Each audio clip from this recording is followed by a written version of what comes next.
కేంద్ర ప్రభుత్వం భారతదేశమంతటా ప్రారంభించిన జనగణ కార్యక్రమం మొదలైంది.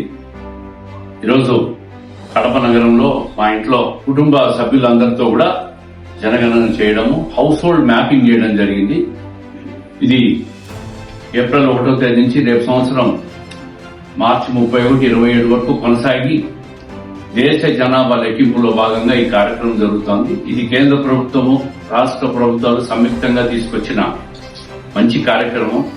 ప్రతి ఇంట్లో ఎంతమంది ఉన్నారు, అదేవిధంగా ఎన్ని ఇళ్లున్నాయి, ప్రతి గ్రామంలో, ప్రతి మండలంలో, ప్రతి నగరంలో, ప్రతి మున్సిపాలిటీలో ఎన్ని ఇళ్లున్నాయి, ఎంతమంది ఉన్నారు, ఏ ఇంట్లో ఎంతమంది స్థిర నివాసం ఉన్నారు, ఎంతమంది కుటుంబ సభ్యులు ఉన్నారు, వాళ్ళల్లో పెళ్లైన జంటలు ఎంతమంది ఉన్నారు, సింగిల్ గా ఎంతమంది ఉన్నారు, అదేవిధంగా ఇల్లు ఏ స్థితిలో ఉంది, అదేవిధంగా నీటి సౌకర్యం, డ్రైనేజ్ సౌకర్యం, ఇటువంటి అన్ని డేటాలు కూడా దీంట్లో తీసుకోవడం జరిగింది.